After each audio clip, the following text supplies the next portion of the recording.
Hello guys, so dagdagan natin yung example natin sa weight-volume relationship. So number 1, for a given soil, the following are given. GS is equal to 2.67, moist unit weight is equal to 17.61 kilonewtons per cubic meter, and moisture content is equal to 10.8%. So una, determine the dry unit weight. So unahin natin yun. So sa solution, unahin natin letter A. Given ang moist unit weight. So, para sa gamma dry, yung gamma, alisan mo lang ng water content. So, yun na yung gamma dry. I-input natin yung mga value. So, 17.61 over 1 plus, ang double yung given is 10.8%. So, in short, 17.61 divided by 1.108. So, the gamma dry is 15.89 kilonewton per cubic meter. So, yun na yung una. Next, letter B, void ratio naman. So, paano naman kukunin yung void ratio? So, meron na tayong value ng gamma dry. Meron din tayong formula na included yung void ratio using gamma dry. So, ilagay natin. Gamma dry is equal to, so kung matatandaan nyo, equal lang naman yung sa GS gamma W. Obviously naman, ano? So, yung soil, yung specific gravity ng soil, multiply mo lang ng water, siya na yun eh. Yun nga lang, hindi naman yung solid. Tama? Meron niyang void spaces. So, meron siyang 1 plus E. No? So, kailangan mo alisin yun para masabi mong ang gamma dry is eto lang. Okay? So, input natin mga value. Dito natin silagay sa baba. So, ang GS na given is 2.67. Ang gamma ng water is 9.81 over 1 plus E. Unknown yung E. Ang nakuha natin value ng gamma dry is 15.89. So, in short, E is equal to, so calculate natin 2.67 by 9.81 divided by 15.89 minus 1. So, ang void ratio natin is 0.65. 0.65. Next, kunin naman natin yung porosity. Meron na tayong void ratio, makukuha na natin yung value ng porosity. So, ano ba ang formula ng porosity in terms ng void ratio? So, merong relation niya na N is equal to E over E plus 1. No? Or 1 plus E, yun din yun. So, input lang natin, nakuha natin value na E. So, 0.65 over 0.65 plus 1. So, that's equal to 0.65 divided by 1.65. So, 0.39 yung porosity niya. Then last, dun sa degree of saturation, letter D. So, degree of saturation is S. Okay? So, ano ang formula natin doon? Anong available natin formula? Meron na tayong E. Meron din W. So, pwede gamitin yung SE is equal to WGS. So, input lang natin, So, S multiply by, anong E? 0.65. Must be equal to, ang given nating water content is 0.108. And then in GS is 2.67. So, S is equal to, so 0.108 multiplied by 2.67 divided by 0.65. So, 0.44 yon multiplied by 100 para maging percent. Degree of saturation is 44.36%.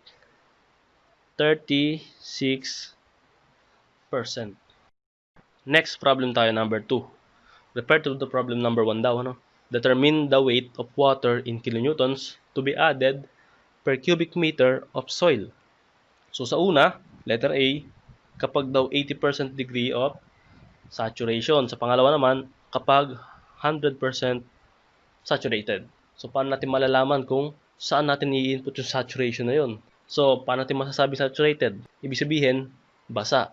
So, i-relate natin yan dun sa moist unit weight. So, lagyan natin solution. For letter A, 80% degree of saturation.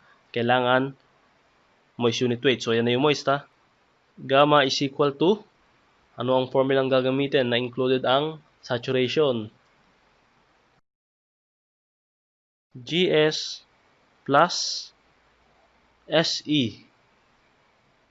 multiply by unit weight of water over 1 plus E. Then, ilagay natin mga value. Given yung GS kanina, that is 2.67. Add mo yung value ng S. Ang given is 0.8 multiply by E. Ang nakuhang value ng E kanina is 0.65. So, yan na yung una. Multiply by gamma W na 9.81 all over 1 plus 0.65. So, gamma is equal to, compute natin, 0.8 multiply by 0.65 plus 2.67 multiply by 9.81 divided by 1.65. So, yung specific weight o yung unit weight ng water kapag ka 80% degree yung saturation, that is 18.97 kilonewton per cubic meter. So, ganyan kabigat yan kapag ka 80% yung kanyang saturation. So, para natin malalaman kung gaano karami ang dapat idagdag na tubig. Pag-minusin lang natin. Ano ba ang nakuha natin value kanina?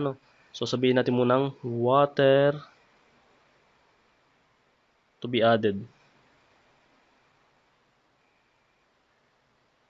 So, ang dapat natin idagdag, yung nakuha natin value na to, 18.97. Ibawas lang natin yung original. Since ito ang original, ito naman kapag 80%, ibawas lang natin. So, yun na yung weight ng water para maging 80% saturation siya. So, that is 18.97 minus 17.61, 1.36 kilonewton per cubic meter. So, malinaw, Baka malito kayo. Ang given kasi dito, ang sinabi, determine the weight of the water in kilonewtons. So, baka ihinto niyo pagbabasa doon. Pero sinabi naman dito, to be added per cubic meter of soil. So, ibig sabihin, kilonewton per cubic meter dapat ang unit. So, proceed naman tayo sa letter B. Kapag naman 100%. So, same manner lang din. So, gamma, so GS plus SC pa rin. Gamma W over 1 plus E. So, same ang GS, 2.67 plus. So, yung S magiging 1, 100%. Multiply by 0.65.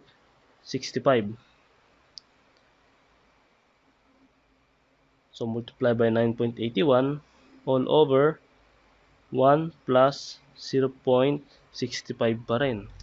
So, ano na ba ang weight niya? So, 2.67, add yung 0.65, multiply by 9.81, divided by 1.65. So, that is 19.74 kilonewtons per cubic meter. So, obviously, tumaas yung degree of saturation. So, 100%, which sabihin, basa talaga yan, mas bumigat. So, ibawas na natin. So, para dun sa water to be added,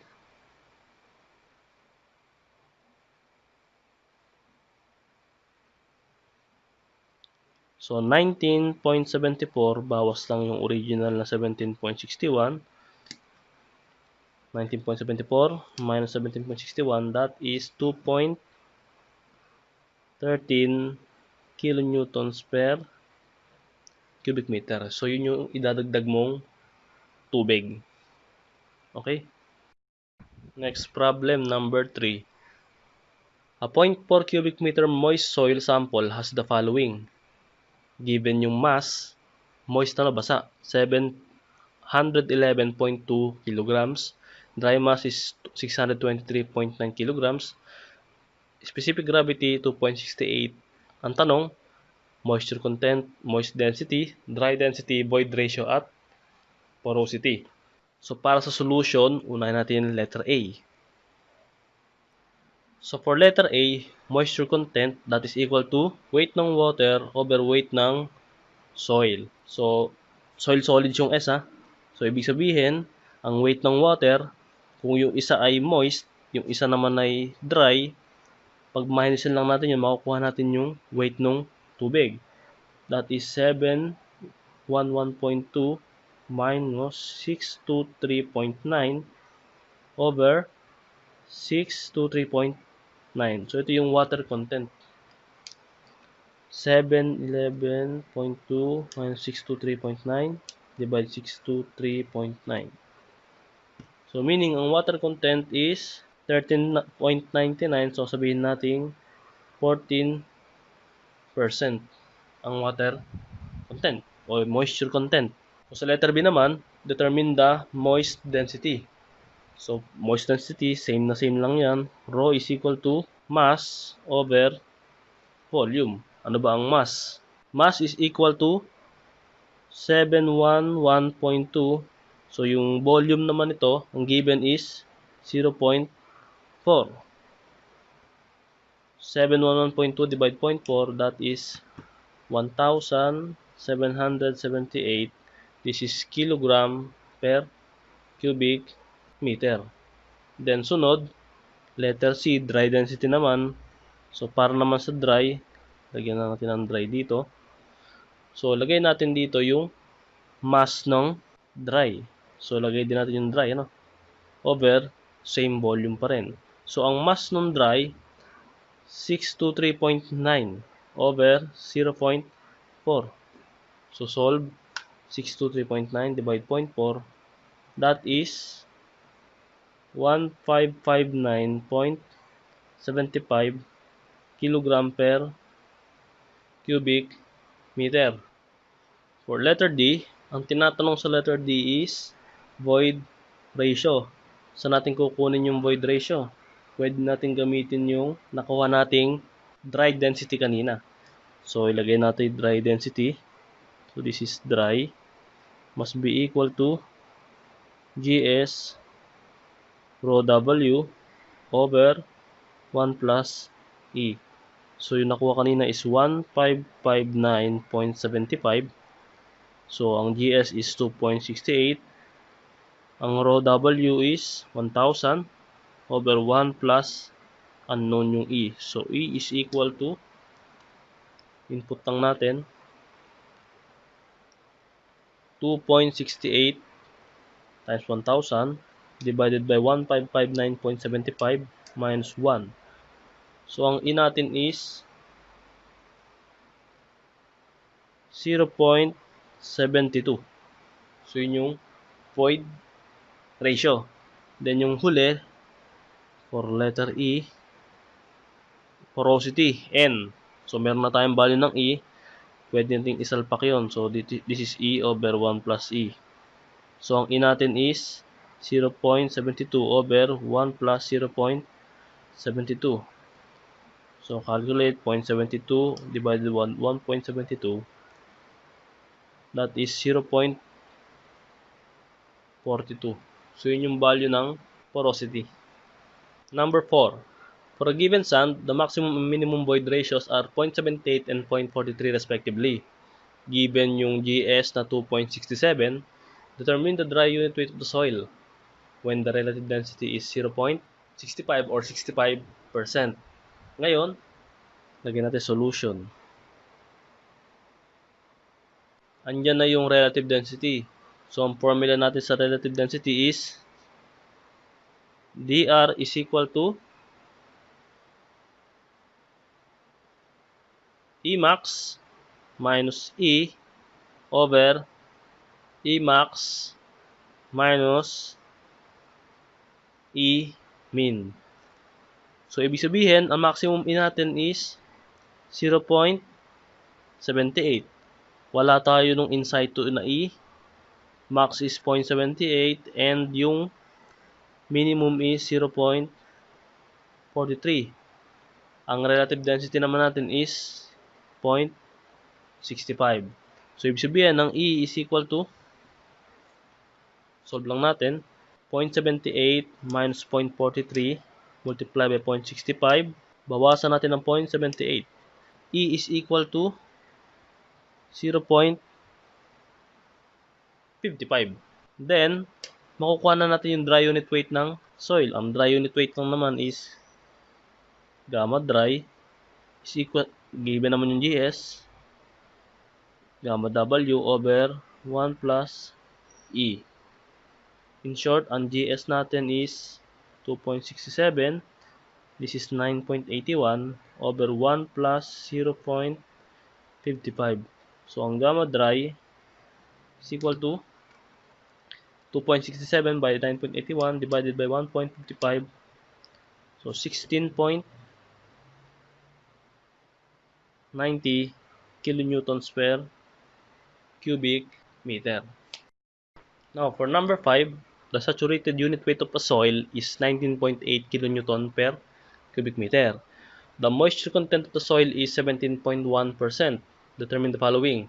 Una, dry unit weight. Pangalawa, specific gravity of soil solids. And then yung void ratio. Unahin natin yung dry unit weight. So, para sa dry unit weight, letter A, anong formula gagamitin natin? Basahin mabuti, this is saturated unit weight. So, pwede natin gamitin yung gamma dry is equal to gamma sat over, since ito ay dry, para maging dry yung saturated, tanggalan mo ng water. So, ibig sabihin, this is equal to 19.8 over 1 plus 0.171. So, ang gamma dry natin is 19.8 divided by 1.171. So, 16.91 kilonewton per cubic meter. Ngayon, sa pangalawa naman, letter B, specific gravity of soil solids. Saan tayo kukuha ng formula? Meron na tayong nakuha value ng gamma dry, and meron tayong formula na merong GS doon. So, gamma dry is equal to GS gamma W over 1 plus E. So, wala nga tayong void ratio, no? So, ang void ratio dito, since ito ay saturated, so kung yan ay SE is equal to W GS, ano? So, from here, pwede mong ilagay na E, and then yung S is actually 1 kapag saturated. So, this is W GS pa rin. So, ito, isalpak mo dito sa E. Ang may iwan na variable dito sa equation is GS lang. So, makukuha natin value ng GS. So, input natin. Anong gamma dry? 16.91. Ang GS is unknown. Gamma W is 9.81 over 1 plus W. Anong given? 0.171 and then GS. So, in short, GS is equal to, lagay natin sa calcu. 16.91 must be equal to, so yung unknown x multiplied by 9.81 divided by 1 plus 0.171 x. So, shift solve. Ang value ng GS is 2.44.